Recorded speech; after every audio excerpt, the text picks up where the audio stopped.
تعلیم نہیں، تعلیم نہیں۔ اعوذ باللہ من الشیطان الرجیم، بسم اللہ الرحمن الرحیم۔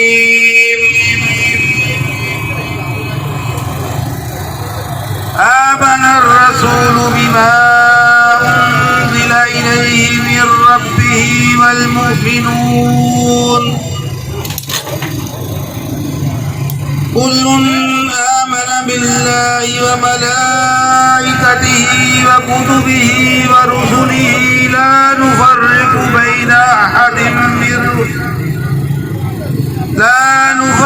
بين أحد من رسله وقالوا سمعنا وأطعنا غفرانك ربنا وإليك المصير۔ قرآن اٹھا کر خالق نے دو ٹوک کہا، دیکھ لو یہ قرآن اٹھا کر خالق نے دو ٹوک کہا، جو تیرا دلدار نہیں ہے وہ میرا دلدار نہیں، جو تیرا دلدار نہیں ہے وہ میرا دلدار نہیں۔ بات میں یہ بے باک کہوں گا، کہنے میں کوئی یار نہیں۔ ناظرین یہ دیکھیں ایک اس وقت یونیک کے طرف سے بہت بڑا ایک ہجوم ہمیں نظر آ رہا ہے ٹیچرز کا، اور وہ سارے کے سارے آج کے احتجاج میں اکٹھے ہیں، اور سب کا مقصد کیا ہے کہ ہمیں کرونا کے خلاف جنگ لڑنی ہے، ایجوکیشن کے خلاف نہیں، تعلیمی سیکٹرز کو کھلا ہونا چاہیے۔ تو ہم سر طاہر سے بات کرتے ہیں۔ سر السلام علیکم۔ سر پلیز تھوڑا سا ماسک نیچے کیجیے گا، مہربانی۔ سر آج کے بارے میں کچھ عوام کو بتائیں کہ آپ آج کا مقصد کیا اور حکومت کو کیا سجیسٹ کریں گے آپ؟ مقصد یہ ہے کہ ہم تو پہلے حکومت کو اس بات میں مکمل طور پر سپورٹ کرتے ہیں کہ کورونا کے حوالے سے جو بھی اقدامات کر رہی ہیں وہ ٹھیک ہے، لیکن ہم نے دیکھنا یہ ہے کہ ہماری پرائرٹیز کیا ہیں۔ بالکل تعلیم کے حوالے سے اگر دیکھا جائے تو آلریڈی ہمارا ایک سیشن پورا ضائع ہو چکا ہے، بچوں نے کچھ بھی نہیں پڑھا، اس کو ایک سال ضائع کرنے کا مقصد یہ ہے کہ بچے ایک سال پیچھے چلے گئے ہیں۔ جی اب یہ ہے کہ اگر آپ دیکھا جائے تو 120 کے سب سے زیادہ جو عمل ہو رہا ہے وہ کہاں پہ ہو رہا ہے؟ وہ ایجوکیشن میں ہو رہا ہے، بالکل صحیح ہے۔ اب یہ تو جس جہاں پہ 120 پہ لوگ عمل کر رہے ہیں وہاں کو آپ بند کر رہے ہیں، اور اگر آپ پارکس میں چلے جائیں، مالس میں چلے جائیں، ابھی گورنمنٹ نے یہ جو جشن بہارا کیا ہوا تھا یہ جدانی پارک میں، اگر آپ وہاں پہ جائیں تو بندے پہ بندہ چڑھا ہوا حالات ایسے ہی ہے۔ تو وہاں پہ کوئی پابندی نہیں ہے، اسکول کی انہوں نے بند کیا، تو اس کو مکمل 120 کے ساتھ کھولنے کی اجازت دی جائے۔ بچوں کا جو تعلیمی خرچ ہو رہا ہے اس کو کمپنسیٹ کرنا تقریباً ناممکن ہوتا جا رہا ہے۔ تو اس کو آپ کیا سجیسٹ کریں گے حکومت کو، کس طرح سے ان کو آگے چلنا چاہیے؟ میں حکومت کو یہ سجیسٹ کروں گا جس طرح آلریڈی چل رہے تھے کہ آپ 50% کی کیپیسٹی کے ساتھ کیمپس کو کھولنے کی اجازت دیں، اس میں یہ ہوگا کہ بچوں کا مکمل 120 کا ہم خیال کرتے ہوئے اس لحاظ سے کیمپس کو جو بھی گورنمنٹ نے 120 دیا ان پہ عمل کرتے ہوئے۔ فائنینشلی آپ کیا سمجھتے ہیں کہ اس حالات میں فائنینشلی کیا مسئلہ آئے بار پرائیویٹ سیکٹر میں اتنے آپ کو پتہ ہے کہ پورا ایک اس میں ملینز آف لوگ ہیں جو کہ جن کا روزگار لگا ہوا ہے۔ جی اب جب آپ اسکولس کو بند کریں گے تو پرائیویٹ اسکولس آپ کو پتہ ہے کہ ان کا فائنانشیل جو سسٹم ہے کہاں سے پورا ہو رہا ہے، ان کی جو نیڈس کہاں سے پوری ہو رہی ہے، تو پیرنٹس کے لیے بھی اس طرح بغیر اسکول کھول نہیں رہے، اگر آپ ان سے فیسیں آپ کس طرح ڈیمانڈ کر سکتے ہیں؟ تو لہٰذا یہ ہے کہ آپ اسکول کھولیں تاکہ بچوں کو پڑھائے بھی جائے، لیکن فیسیں ڈیفینیٹلی سیکنڈ پرائرٹی میں چلی جاتی ہیں، سب سے جو فرسٹ پرائرٹی بچوں کو جو تعلیمی حق بچوں کی تعلیم، بالکل صحیح۔ لہٰذا یہ ہے کہ اس کو اسٹرکٹ SOPs کے ساتھ کھولنے کی اجازت دی جائے، اور وہی جو الٹرنیٹو بیس پہ بچے آ رہے ہیں ان کو آنے دیا جائے، اور انشاءاللہ ہم اس چیز کو انشور کریں گے کہ اس کو ہر لحاظ سے بچوں کی صحت کو انشور کیا جائے انشاءاللہ۔ سر بہت بہت شکریہ۔ اللہ الرحمن الرحیم۔ محترم جبران بٹ صاحب، آصف محمود صاحب، محترم محمود صاحب، میں سمجھتا ہوں کہ آج جس مقصد کے لیے ہم اکٹھے ہوئے ہیں یہ مقصد ہمارا सिर्फ ये नहीं है कि हम तालीम को बचाएं, बल्कि माशी तौर पर जिस डगरदुम पोजीशन में हम आ चुके हैं, हमारे बहुत से साथीदार, हमारे बहुत से पब्लिशर्स, हमारे बहुत से बैन वाले जो बेचारे इसी स्कूलों के पर उनका गुजर बसर था, उस मईशत की बहाली के लिए हमारी ये मुहिम है। और मैं समझता हूँ कि बहुत ऐसा इक़दाम है जो इस एसोसिएशन ने उस वक्त उठाया है जब हमारे दूसरे लोग इस पे भरपूर ताउन नहीं कर रहे और बहुत से मसाइल का शिकार हैं। मैं समझता हूँ कि आज का एहतजाज उस ऐवान को बताने के लिए है कि अगर आपने इस पर सही सिर्फ तयन नहीं किया, 28 के बाद स्कूलों को और कॉलेजेस को और यूनिवर्सिटीज को दोबारा नहीं खोला, तो यह एहतजाज हमारा यहाँ तक महदूद नहीं रहेगा।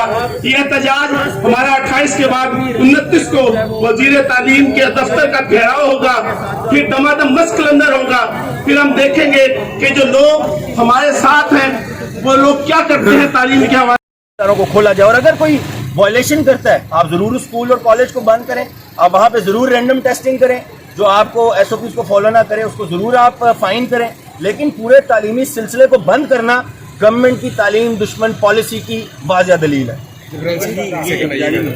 को मेरा सलाम कहना, दोस्तों मिले तो बस एक प्याम कहना, उस्ताद मोहतरम को मेरा सलाम कहना।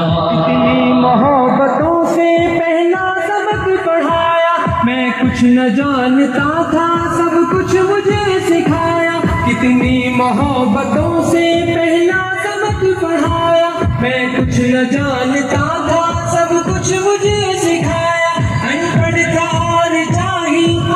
मुझे बनाया, दुनिया में दानिश का रास्ता दिखाया। दोस्तों मिले तो बस एक प्याम कहना, उस्ताद मोहतरम को मेरा सलाम कहना। दोस्तों मिले तो बस एक प्याम कहना, उस्ताद मोहतरम को मेरा सलाम कहना। उस्ताद मोहतरम को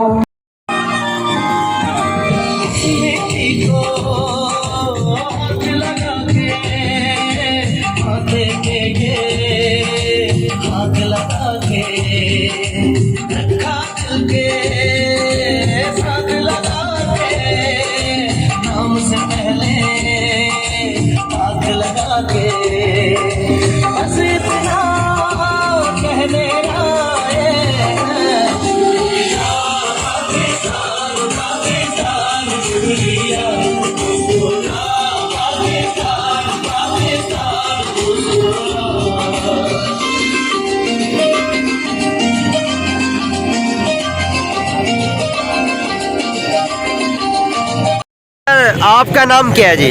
सर सैयद उस्मान मेरा नाम है। जी सर, आप क्या समझते हैं कि बच्चों की तालीम पे कितना हर्ज हो रहा है इस कोरोना की वजह से?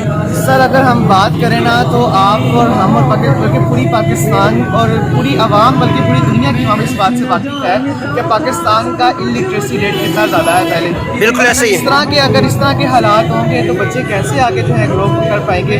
इसका तो जितना इलिटरेसी रेट है 280% है, वो इससे आगे भी जाता जाएगा और नीचे जाता जाएगा। तो आप खुद इससे अंदाज़ा लगा लें कि पाकिस्तान के हालात पहले ही कितने ख़राब थे और ये कोरोना की वजह से जो तलीमी इदारे बंद किए। आज के एहतजाज का कोई फ़ायदा है आपकी नज़र में? सर इंशाल्लाह अगर सर एहतजाज का फ़ायदा या नुकसान जो होता है वो अल्लाह के जो अल्लाह ताला ने चाहा होना तो वही है होना, बिल्कुल ऐसे ही है। सिर्फ कोशिश कर सकते हैं कि हम हुकूमत तक अपना मैसेज पहुंचा दें कि जिस तरह सब चीज़ें खुली हैं SOPs के साथ, इस तरह तलीमी इदारे की। हाँ सर, आपकी आज का एहतजाज अल्लाह ताला कबूल करे और इसमें कामयाबी हो। शुक्रिया। इस एहतजाज में हम मिलते हैं एक प्रोफेसर साहब के साथ। सर आपका नाम क्या है? हारून जावेद नाम है। प्रोफेसर हारून जावेद साहब के साथ हम गुफ्तगू कर रहे हैं। सर आज किस मकसद के लिए आप यहाँ पे आए हुए हैं? सर हम इस मकसद के लिए यहाँ पे आए हैं कि देखिए तलीमी सेक्टर जो है और स्पेशली प्राइवेट सेक्टर जो है वो टोटली जो है वो लॉस में जा रहा है। सारी चीज़ें प्राइवेट मॉल्स हर चीज़ जो है वो खुली हुई है, हर जगह पे जो है लोग आ जा रहे हैं, लेकिन जो हमारा तलीमी सेक्टर है उसमें क्यों नहीं आ रहे हम? क्योंकि सबसे ज़्यादा SOPs को फॉलो करते हैं, सिर्फ इसी डर से फॉलो करते हैं कि कहीं सिस्टम दोबारा से बंद ना हो जाए। और खैर से जो है वो हमारे SOPs जो है वो प्रॉपरली 100% जो है वो अप्लाई हो रहे हैं। आप ये चाहते हैं कि तालीम को दोबारा शुरू होना चाहिए? सर ऑब्वियसली हम इसी सिलसिले के लिए यहाँ पे आए हैं कि तालीम जो है वो दोबारा से वही 50% शेड्यूल के साथ जो है वो ओपन हो, तालीमी अदारे सारे प्राइवेट सेक्टर जो है वो ओपन। सर बहुत बहुत शुक्रिया। सर आपका नाम क्या है? मेरा नाम हाफिज आसिम अली है। प्रोफेसर आसिम साहब, सर आप मुझे ये बताएं, आपकी नज़र में इस एहतजाज का क्या फ़ायदा होगा? इस एहतजाज से कम हुकूमती ऐवानों को ये पता चलेगा कि उस्ताद जो बच्चों को पढ़ाना चाहते हैं, तालीम देना चाहते हैं, और इस नस्ल के अंदर जो जाहिलियत परवान चढ़ती जा रही है वो इसी वजह से है कि बच्चे जो हैं घरों में बैठे हुए हैं, तालीम का कोई प्रॉपर बंदोबस्त नहीं है, कोई तरीक़ाकार नहीं है कि कब हमने पढ़ना है और कब जो है वो हमने किस तरह तालीम को आगे लेके चलना है। तो इसलिए इस एहतजाज का मकसद इतना है कि हम हुकूमती ऐवान तक अपनी आवाज़ पहुँचाएँ कि बच्चों को जिस तरह हम लोग SOPs के तहत पहले तालीम दिला रहे थे, लेके चल रहे थे, उसी तरह हमें इदारों को खोलने की इजाज़त दी जाए। तो फ़र्क पड़ेगा इस चीज़ से, आपको क्या लगता है? उम्मीद तो है, लेकिन जैसी हुकूमत है लगता तो नहीं है कि इससे कोई फ़र्क उनको पड़ेगा। तो अल्लाह करे कि चले अल्लाह ताला आपकी उम्मीदों को पूरा उतरे।